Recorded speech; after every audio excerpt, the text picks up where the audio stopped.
2018ஆம் ஆண்டு வெளியான 96 திரைப்படத்தை யாருமே அவ்வளவு சீக்கிரத்துல மறந்திருக்க மாட்டாங்க. இன்னுமுமே ராம் ஜானுன்னு அந்த இரண்டு கதாபாத்திரங்கள் பலருடைய மனசுல இருந்து விலக மறுத்து இன்னமும் அப்படியே உணர்ச்சி குவியலா ஒரு உணர்வுபூர்வமான படைப்பா பலருடைய மனசுல ஒரு நீங்காத இடம் பிடித்த திரைப்படம் தான் 96. அப்படி ஒரு உன்னதமான படைப்பை கொடுத்த இயக்குனர் சி பிரேம்குமார் அவருடைய டைரக்ஷன்ல கார்த்தி அரவிந்த்சாமியோட நடிப்பில் வெளியாகி இருக்கக்கூடிய திரைப்படம் தான் இந்த மெய்யழகன். படத்தினுடைய போஸ்டர், டீசர், ட்ரைலர்ல ஆரம்பிச்சு படத்துல இருந்து வெளியான பாடல்கள் வரைக்கும் எல்லாமே கம்ப்ளீட்டா ஒரு ஊர் சைடுல இருக்கக்கூடிய அந்த உன்னதமான அந்த நினைவலைகளை கிளப்பக்கூடிய இரண்டு மனிதர்களுக்கு இடையேயான உரையாடலா எப்படி அன்பேசிவம் திரைப்படத்தில் அந்த கமல் மாதவன் காம்பினேஷன் இருக்குமோ அந்த மாதிரியான ஒரு உணர்ச்சிகரமான படைப்பா அந்த மெய்யழகன் இருக்க போது போல அப்படின்னு சொல்லிட்டு பலரது எதிர்பார்ப்புகளையும் ரொம்பவே பயங்கரமா எகிர வச்ச ஒரு திரைப்படம். ஒரு ஹோல்சம் ஃபீல் குட் மூவியா இருக்கும் அப்படின்னு சொல்லிட்டு தான் எல்லாருமே தியேட்டருக்கு எதிர்பார்த்து போயிருப்பாங்க. அப்படி ஒரு ஹோல்சம் ஃபீல் குட் மூவியா இந்த மெய்யழகன் திரைப்படம் பார்க்கறவங்களுக்கு ஒரு கம்ப்ளீட்டான திருப்தியை கொடுத்துச்சா அப்படின்னு கேட்டீங்கன்னா, முதல்ல இந்த மெய்யழகன் திரைப்படத்தினுடைய கதை என்ன அப்படின்னு பார்த்தோம்னா, சின்ன வயசுல இருந்து வளர்ந்து வந்த பூர்வீக வீட்டை சொத்து பிரச்சனையால எடுக்குது அருள்மொழியான அரவிந்த்சாமியினுடைய குடும்பம். இதனால தந்தையுடைய முடிவுக்கு ஏற்ப தஞ்சாவூர்ல இருந்து சென்னைக்கு அவங்க மொத்தமா அப்படி குடிபெயர்ந்து வராங்க, ஷிஃப்ட் ஆகி 22 வருடங்கள் கழிச்சு உறவுக்கார தங்கையுடைய திருமணத்துக்காக மீண்டும் ஊருக்கு போறாரு அருள்மொழி. இரவு நேரம் அந்த திருமண ரிசப்ஷனை முடிச்சிட்டு கடைசி பஸ்ல சென்னைக்கு மறுபடியும் திரும்பிடணும் அப்படின்றத அவருடைய முடிவா இருக்கு. ஆனா போன இடத்துல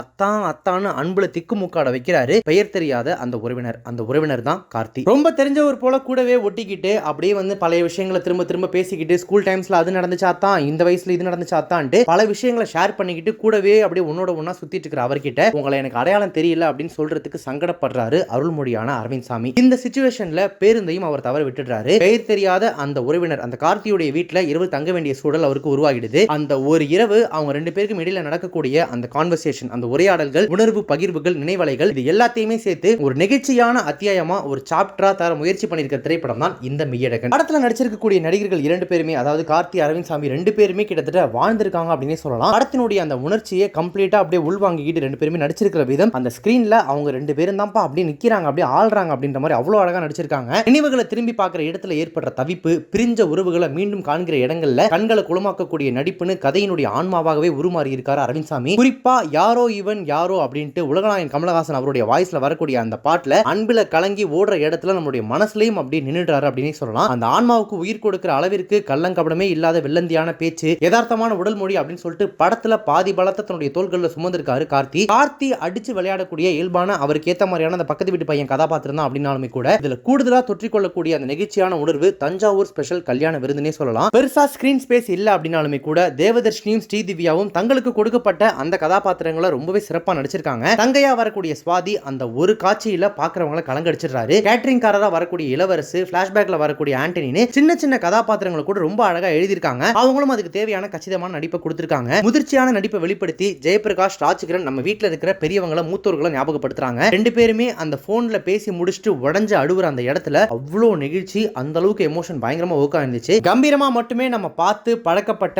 ராஜ்கிரண் அவர்கள் இதுல கலங்கவும் வைக்கிறாரு. பிளாஷ்பேக்ல ஜூனியர் அரவிந்த்சாமியா வரக்கூடிய சரண் சக்தியுடைய நடிப்பும் ரொம்பவே சிறப்பா இருந்துச்சு. கோயில், மண்டபம், கோட்டைகள், அந்த சுற்றுவர்கள் அப்படின்னு சொல்லிட்டு இதெல்லாம் சேர்ந்து நம்மளை வரவேற்க வயல்வெளிகளின் வழியே காவிரி நதிக்கரையோரம் தஞ்சை மண்ணுல நம்மளையும் சேர்த்து நடக்க வச்சிருக்காரு படத்தினுடைய ஒளிப்பதிவாளரான மகேந்திரன் ஜெயராஜு. ஜல்லிக்கட்டு காலையின் சீற்றமும், இரவுல அணைக்கட்டுல தழும்பி ஓடக்கூடிய அமைதியும், செல்லுலாய்ட்ல எழுதப்பட்ட டெல்டா கவிதைகள் அப்படின்னே சொல்லலாம். தரிசு நிலத்துல முளைச்ச பயிர்களை போல எந்த ஆர்ப்பாட்டமும் இல்லாம கதையோட நோக்கத்தை அறுவடை செஞ்சு அதற்கு தேவையான உணர்வை கொடுத்து வேற மாதிரியான ஒரு தளத்துக்கு படத்தை எடுத்துட்டு போது கோவிந்த் வசந்தா அவருடைய பின்னணி இசை. ஒரு குறு நாவலினுடைய உணர்வோடு அத்தியாயமாக விரியக்கூடிய இந்த திரைக்கதைக்கு தலையாட்டி பொம்மையின் இறுதியினுடைய அசைவை போல எந்த தொந்தரவும் இல்லாம நிதானத்தை கொடுத்து தொகுத்திருக்காரு படத்தொகுப்பாளரான ஆர் கோவிந்தராஜ். இருந்தாலுமே முதல் பாதி இரண்டாவது பாதியோட கம்பேர் பண்ணும்போது முதல் பாதியில அரவிந்த்சாமியும் கார்த்தியும் மீட் பண்ணிக்கிற அந்த இடம், அப்புறம் ரெண்டு பேரும் ஒருத்தருக்கு ஒருத்தர் க்ளோஸ் ஆகிற இடம், அப்புறம் படத்தினுடைய அந்த இடைவெளி காட்சி அப்படி இப்படின்னு சொல்லிட்டு படத்துல வரக்கூடிய சின்ன சின்ன வசனங்கள் கூட ஓடையில படகு போற மாதிரி அப்படியே போற போக்குல உங்களுடைய மனசை அந்த நினைவுகள் அப்படின்ற அந்த மயிலர்கால அழகா வருடி வேற மாதிரியான ஒரு உணர்வு கொடுக்குது. ஆனா செகண்ட் ஹாஃப்ல கொஞ்சம் நாடகத்தன்மை எட்டி பார்க்க ஆரம்பிச்சு என்னப்பா பேசிக்கிட்டே இருக்காங்க அப்படின்னு சொல்லிட்டு கொஞ்சம் படம் ஸ்லோவாகிறத மறுக்கிறதுக்கு இல்ல. அந்த வகையில படத்தினுடைய எடிட்டர் கண்டிப்பா செகண்ட் ஹாஃபினுடைய வேகத்தை இன்னும் கொஞ்சம் அதிகரிச்சிருக்கலாம். திருமண வரவேற்புக்கான அந்த செட்டப், பழைய சைக்கிள்ல இருக்கக்கூடிய அண்டர்டேக்கர் ஸ்டிக்கர், கார்த்தி வீட்டு கிணற்று மேடு, கிளிக்கு உணவு வைக்கிற மாடி அப்படின்னு சொல்லிட்டு கலை இயக்குனர் ஐயப்பனுடைய சிரத்தை ஒரு சில ஃப்ரேம்ல அங்கங்க நல்லாவே தெரியுது. ரொம்பவே அவருமே மெனக்கேட்டு இருக்காரு. நீ விட்டு அதே இடத்துல தான் நிக்கிறேன் அப்படின்னு சொல்லிட்டு 96 படத்துல ராம் கேரக்டர் ஜானி கிட்ட சொல்ற மாதிரி ஒரு வசனம் ஒன்று இருக்கும். அந்த மொத்த படமும் கிட்டத்தட்ட ஒரு இரவுல நடக்கிற மாதிரி தான் இருக்கும். கிட்டத்தட்ட அங்கே இருந்தே கண்டினியூ பண்ற மாதிரி இந்த மெய்யழகன் திரைப்படமும் ஒரு இரவுல நடக்கக்கூடிய கதையா தான் தேர்ந்தெடுத்திருக்காரு படத்தினுடைய இயக்குனர் பிரேம்குமார். அதற்காக முன்னரே வைக்கப்பட்ட பிளாஷ்பேக் நினைவுகள் ஆரம்பத்திலேயே நம்மளை கதையோடு சேர்ந்து பயணிக்க வைக்குது. சொந்த ஊர், உறவு ஆகியவற்றை எல்லாம் பிரிஞ்சு சிறிது காலம் வாழ்ந்துவிட்டு மீண்டும் கூடு திரும்புகிற ஒருவருடைய பரிதவிப்பையும் மன ஓட்டங்களையும் ஆழமா பதிச்சு நம்மளையும் நீடாமங்கலம் பேருந்துல ஒரு பயணியா அழைச்சு அழைச்சிட்டு போறாரு எழுத்தாளரான பிரேம்குமார். கார்த்தியினுடைய வருகைக்கு அப்புறமா அவர் யார் அப்படின்ற ஆவலை தூண்டுற சுவாரஸ்யமான திரைக்கதை வடிவமைப்பும் எளிமையான வசனங்களும் சிரிப்பொலி மணியை மனசுல அப்பப்போ தட்டிட்டு போகுது. படத்துல மேஜரா வரக்கூடிய அந்த கார்த்தி அரவிந்த் சாமியின் இரு கேரக்டர்ஸ் மட்டுமே ஃப்ரேம்ல வச்சுக்கிட்டு இடைவேளை வரைக்கும் எந்தவித சலிப்புமே கொடுக்காம எடுத்துட்டு போன அந்த ஸ்கிரீன் லாங்குவேஜுக்கு கண்டிப்பா ஒரு பாராட்டுகள் கொடுத்தே ஆகணும். இரண்டாவது பாதி தொடங்கிய நொடிகள்ல கார்த்தியினுடைய வாழ்வின் அத்தியாயங்கள் வாடிவாசலா திறக்கப்படுது. சீறி வர காலை தோணி பகுதி அந்த ஜல்லிக்கட்டு போர்ஷன்ஸ்லாம் சொல்றேன், அதெல்லாம் அட்டகாசமான மேக்கிங் அப்படினாலுமே கூட அது வரைக்கும் போன யதார்த்தமான திரைமொழியிலிருந்து விலகி தனியான ஒரு பாதையில அது பயணிக்கிறது கொஞ்சம் படம் பார்க்கும்போது நெருடலா இருந்துச்சு. நம்ம மறந்து போன பழைய ஊர் சைடுல இருக்கக்கூடிய விஷயங்களை அப்படி போற போக்குல கதையின் ஓட்டத்துல ரொம்ப மனசுக்கு நெருக்கமா சொல்லி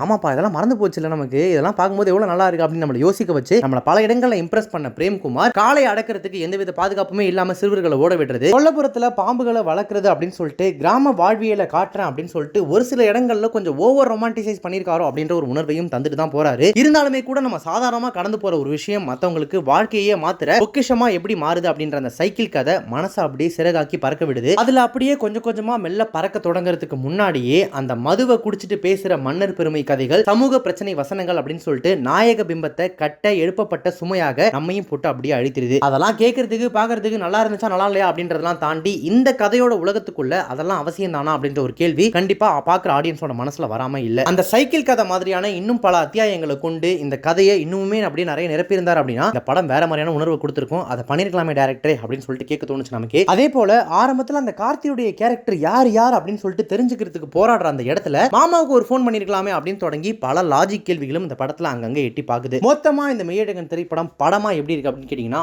ஆர்ப்பாட்டம் இல்லாத அந்த திரைமொழி, எளிமையான வசனங்கள், யதார்த்த மனிதர்கள் அப்படின்னு சொல்லிட்டு உன்னதமான நினைவலைகளை அசைப்போட வச்சு ஆசுவாசப்படுத்தக்கூடிய இந்த மெய்யழகன் இரண்டாவது பாதியிலுமே தன்னுடைய தாக்கத்தை குறைக்காம போயிருந்தாங்க அப்படின்னா டியர்ஸ் அடிச்சு முடியாத மண்பானையா நம்மளுடைய மனசுல இன்னுமே உறுதியா நின்றுப்பான். இப்பவுமே கூட இந்த படத்தை நீங்க பார்க்கும்போது ரெண்டு விஷயங்கள் நடக்கும். ஒன்னு, ரொம்ப எக்ஸ்ட்ரீமா இந்த படத்தை கனெக்ட் பண்ணிக்கிட்டு அந்த இரண்டு கதாபாத்திரங்களோட ஒரு கதாபாத்திரமா கிட்டத்தட்ட நீங்களும் அப்படி சேர்ந்து நடமாட ஆரம்பிச்சு ஒவ்வொரு விஷயத்தையும் ரொம்ப உள்ளுக்குள்ள எடுத்துக்கிட்டு வேற மாதிரி உணர்வு கொடுத்துச்சுப்பா இந்த படம் அப்படின்னு நீங்க சொல்றதுக்கும் வாய்ப்பு இருக்கு. இன்னொரு பக்கம் என்னங்க கிராமத்து வாழ்க்கை அது இதுன்னு சொல்லி படம் ஃபுல்லா பேசிக்கிட்டே இருக்காங்க, ரெண்டு பேரும் பேசிக்கிட்டே இருக்கிறத பார்க்கும்போது நாடகம் பார்க்கறமா இல்ல ஸ்டேஜ் டிராமா ஓடுதா அப்படின்ற ஒரு உணர்வை கொடுத்துருது படம். அதனாலேயே பெருசா கனெக்ட் பண்ணிக்க முடியல அப்படின்னு உங்களுக்கு தோன்றதுக்கு வாய்ப்பு இருக்கு. அது இந்த படத்தை நீங்க எப்படி எடுத்துக்கிறீங்க அப்படின்றத பொறுத்து தான். பட் கண்டிப்பா உங்களுடைய நேட்டிவ் ஒரு ஊர் சைடா இருந்துச்சு அப்படின்னா இந்த படத்தை நீங்க மிஸ் பண்ணாம தியேட்டர்ல பாத்தீங்கன்னா இந்த படம் உங்களுக்கு வேற மாதிரியான ஒரு உணர்வு கொடுக்கும் அப்படின்றதுல எந்த சந்தேகமும் கிடையாது. நீங்க மெய்யழகன் திரைப்படத்தை பாத்தீங்க அப்படின்னா படத்தை பத்தி உங்களோட ரிவ்யூ என்ன அப்படின்றத கமெண்ட்ஸ்ல மென்ஷன் பண்ணுங்க. இப்போ இந்த ரிவ்யூ உங்களுக்கு ரொம்ப பிடிச்சிருந்துச்சுன்னா லைக் பண்ணுங்க, ஷேர் பண்ணுங்க. நம்ம சேனலை இது வரைக்கும் சப்ஸ்கிரைப் பண்ணாதவங்க யாராவது வீடியோ பார்த்திருக்கீங்க அப்படின்னா மறக்காம உடனே இப்பவே நம்ம சேனலுக்கு சப்ஸ்கிரைப் பண்ணிட்டு பக்கத்துல நோட்டிஃபிகேஷன் பெல் மறக்காம